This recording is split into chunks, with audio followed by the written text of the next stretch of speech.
એકવાર શ્રી ગુસાઈજી દ્વારકા યાત્રાએ પધાર્યા. માર્ગમાં એક સેવક શેઠને ઘરે આપશ્રીએ મુકામ કર્યો. શેઠની પુત્રી પરણતા વેંત વિવાહ થઈ ગઈ હતી. એ વાતનું બધાને બહુ દુઃખ હતું. શ્રી ગુસાઈજીએ કૃપા કરી એ પુત્રીને બ્રહ્મ સંબંધ દીક્ષા આપી અને સેવા અર્થે શ્રી મદન મોહનજીનું સ્વરૂપ પધરાવી દીધું. સાથે સાથે આજ્ઞા કરી, જો બેટી, આ સ્વરૂપની ભાવપૂર્વક સેવા કરજે. એને તારા સર્વસ્વ માનજે. તારે ક્યાંય ઘર બહાર જવાની જરૂર નથી. લૌકિક તને બાધા નહીં કરે.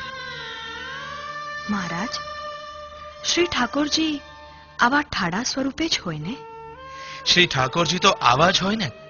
તું એમનામાં મન પરોવજે, તેઓ તને ઘણું સુખ આપશે. શ્રી ગુસાઈજી તો આશીર્વાદ આપીને યાત્રાએ આગળ વધાર્યા. હવે આ પુત્રી શ્રી ગુસાઈજીની આજ્ઞાનું અક્ષરે અક્ષર પાલન કરવા લાગી. એમ કરતા એના માતા પિતાનો દેહાંત થયો અને એ પણ વૃદ્ધ થવા લાગી. એક દિવસ એક વિરક્ત વૈષ્ણવ આ બાઈના ગામમાં આવ્યા અને પોતાના શ્રી ઠાકોરજીને બાઈના ઘરે પધરાવી તળાવ ઉપર સંઘ પડ્યો હતો ત્યાં કામકાજ અર્થે ગયા. આ બાજુ બાઈએ ભોગ ધરાવવાની તૈયારી કરી અને ઝાંપીજી ઉખાડી. અંદર શ્રી બાલકૃષ્ણજીનું સ્વરૂપ હતું. એ સ્વરૂપને જોઈને શેઠની પુત્રી ઘણી જ અચંબામાં પડી ગઈ. શ્રી બાલકૃષ્ણજીને હાથમાં પધરાવ્યા અને વિચારવા લાગી, હાય હાય, આ શું? આ ઠાકોરજીના હાથ પગ આવા ઠૂઠવાઈ કેમ કરતા ગયા હશે? મારા ઠાકોરજી તો ઊભા રહીને મુરલી બજાવે છે. આ વૈરાગીના ઠાકોરજી આવા કેમ? હા, હવે સમજાયું. આવી કડકડતી ઠંડીમાં વૈરાગીએ ઠાકોરજીને ગદ્દડ પણ નથી ઉઠાડી. તેમાં એમણે તૂટ્યું વાળી લીધું લાગે છે. જોને કેવા ઠૂઠવાઈ ગયા છે. લાવ, જરા જાયફળ અને કસ્તુરી ઉકાળીને તેલનું માલિશ કરી દઉં કે જેથી એમની ઠંડી ઉડે અને ઠૂઠવાયેલા હાથ પગ પાછા સીધા થઈ જાય. શેઠની પુત્રીએ તો ગરમાવો આપતા તેલનો માલિશ કરવા માંડ્યો. શ્રી ઠાકોરજીએ વિચાર્યું કે આ બાઈ તો સરળ સ્વભાવની છે. શ્રી ગુસાઈજીના વચનો પર એને અડગ વિશ્વાસ છે. મારા અન્ય સ્વરૂપોના એણે દર્શન જ નથી કર્યા, ત્યાં એ કઈ રીતે મારા આવા સ્વરૂપને સ્વીકારી શકે? જ્યાં સુધી હું હાથ પગ સીધા નહીં કરું ત્યાં સુધી એ મને છોડશે નહીં અને રાજભોગની સામગ્રી ઠંડી થઈ જશે. એના ઠાકોરજી પણ ભૂખ્યા બેઠા રહેશે. આમ વિચારી વૈરાગીના શ્રી બાલકૃષ્ણજી પણ શેઠની પુત્રીના શ્રી મદન મોહનજી જેવા મુરલી મનોહર બની ગયા.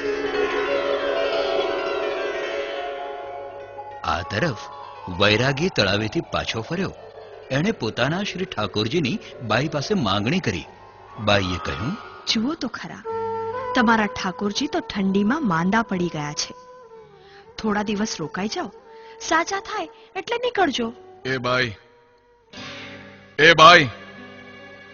બાઈ તું ગાંડી તો નથી થઈ ગઈ ને? મારા ઠાકોરજી પચાવી પાડવાની તારી દાનત તો નથી ને? મેં તો રાજભોગ પૂરતા પધરાવ્યા હતા તારે ત્યાં. લાવ મારા ઠાકોરજી ક્યાં છે? જુઓ ભાઈ, આટલા આકડા ના થાવ. તમારા ઠાકોરજી ઠંડીમાં ઠૂઠવાઈ ગયા છે. આ માલિશના તેલની શીશી સાથે લેતા જજો, રસ્તામાં કામ આવશે. વાહ, આ તેલ માલિશની વાત તું બહુ સરસ લઈ આવી. હવે મને કંઈક શંકા જાય છે. તું ચાપીજી ખોલીને મને મારા ઠાકોરજીના દર્શન કરાવતો. ઓહો, આલ્યો ભાઈ તમારા ઠાકોરજી. સાવધાનીથી સેવા કરો તો સારું. કોમળ બાળકને આવી ઠંડીમાં શીતને બહાર કાઢીને ફરવા નીકળ્યા છો. સંભાળી લ્યો તમારા ઠાકોરજીને. હે? અરે બાઈ, આ તો ઠાડા શ્યામ સ્વરૂપના મુરલીધર મદન મોહનજી ઠાકોરજી છે. મારા તો ઘૂંટણીએ ચાલતા ગૌર સ્વરૂપના શ્રી બાલકૃષ્ણજી હતા. નક્કી તે બદલી લીધા છે. મને મારા ઠાકોરજી પાછા આપી દે અને આ લઈ લે. આ જ ઠાકોરજી છે, મેં બદલ્યા નથી. જો તું મારા ઠાકોરજી પાછા નહીં આપે તો હું અહીં જ માથું પછાડીને પ્રાણ આપી દઈશ. તને હત્યા લાગશે. હે? ના ના ના ના ના. બાઈ મૂંઝાઈ ગઈ. એણે ઠાકોરજીને વિનંતી કરી. ઠાકોરજીએ કહ્યું કે હવે આ ઝઘડો તો શ્રી ગુસાઈજી જ ઉકેલશે. તું વૈરાગીની સાથે ગોકુળ ચાલ. બંને જણા ગાડી ભાડે કરી ને ગોકુળ ચાલ્યા. ગોકુળ આવી બંને જણાએ શ્રી ગુસાઈજી પાસે વાતની રજૂઆત કરી. શ્રી ગુસાઈજીએ ઝાંપીજી અંદર પધરાવ્યા અને શ્રી ઠાકોરજીને જગાવીને વાત પૂછી. શ્રી ઠાકોરજીએ સવિસ્તાર વાત કહી. શ્રી ગુસાઈજીએ વૈરાગી વૈષ્ણવને સમજાવ્યા અને બંનેનો ઝઘડો દૂર કર્યો. બંને જણા સંપીને પાછા ફર્યા અને ભાવપૂર્વક સેવા કરવા લાગ્યા. વૈરાગીને સ્નેહપૂર્વકની સેવાનું મહત્વ સમજાઈ ગયું.